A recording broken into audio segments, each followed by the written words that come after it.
তোমরা সাইডে দেখো এদের শর্ট ভিডিওতে 69 মিলিয়ন, 53 মিলিয়ন, 46 মিলিয়ন, 47 মিলিয়ন। আর তোমরা যখন শর্ট ভিডিও আপলোড করো তোমাদের শর্ট ভিডিওতে 10টা ভিউজ আসার পর তোমাদের শর্ট ভিডিও থেমে যায়, তোমাদের শর্ট ভিডিও ভাইরাল হয় না। কী কারণে তোমাদের শর্ট ভিডিও ভাইরাল হয় না এবং কিভাবে তোমরা শর্ট ভিডিও ভাইরাল করবে সেটাই আজকের এই ভিডিওতে তোমাদের ডিটেলসে বলবো।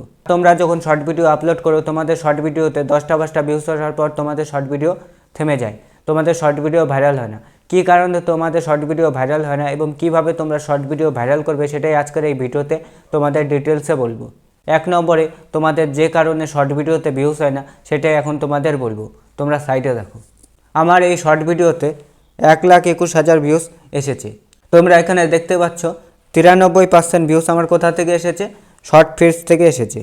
এখানে সবথেকে বড় প্রবলেম যার কারণে তোমাদের শর্ট ভিডিওতে ভিউজ হয় না সেটা হচ্ছে তোমরা যখন তোমাদের শর্ট ভিডিওকে আপলোড করো তোমাদের শর্ট ভিডিও কিন্তু শর্ট ফিডসে না গিয়ে তোমাদের শর্ট ভিডিওটা ব্রাউজ ফিচারে আটকে যায়, যার জন্য তোমাদের শর্ট ভিডিওতে ভিউজ হয় না, তোমাদের শর্ট ভিডিও ভাইরাল হয় না।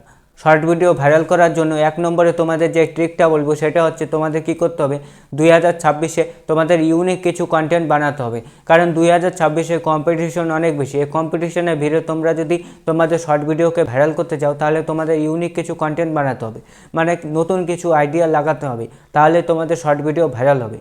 2 নম্বরে তোমাদের যে ট্রিকটা লাগাতে হবে সেটা হচ্ছে তোমাদের কি করতে হবে, সবসময় ট্রেন্ডিং টপিকে শর্ট ভিডিও বানাতে হবে। তোমরা যদি ট্রেন্ডিং টপিকে শর্ট ভিডিও বানাও তাহলে তোমাদের শর্ট চ্যানেলটা যতই ছোট হোক না কেন ট্রেন্ডিংয়ে সেই ভিডিওটা থাকার কারণে কিন্তু তোমাদের শর্ট ভিডিও 100% ভাইরাল হবে। 3 নম্বরে তোমাদের যে ট্রিকটা বলবো সেটা হচ্ছে তোমাদের কি করতে হবে, একই নিশে বা একই ক্যাটাগরিতে তোমাদের পার ডে ভিডিও আপলোড করতে হবে।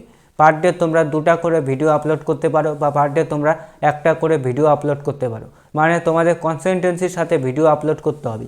এরকম না তোমরা আজকে একটা ভিডিও আপলোড করলে 1 মাস পরে আরেকটা ভিডিও আপলোড করলে, এরকম করলে কিন্তু তোমাদের ভিডিও কোনোদিনও ভাইরাল হবে না, উল্টা তোমাদের চ্যানেলটা ডেড হয়ে যাবে। আজকে তোমাদের যে ট্রিকগুলো বললাম এই ট্রিকগুলো তোমরা যদি ফলো করো তাহলে তোমাদের শর্ট ভিডিও 100% ভাইরাল করতে পারবে। তো আজকের এই ভিডিওটা এতটুকুই। আজকের ভিডিওটা তোমাদের যদি ভালো লাগে তাহলে একটা লাইক করে এবং চ্যানেলটাকে সাবস্ক্রাইব করে পাশে বেল আইকনটি বাজিয়ে দাও। দেখা হচ্ছে আর একটা নতুন ভিডিওতে।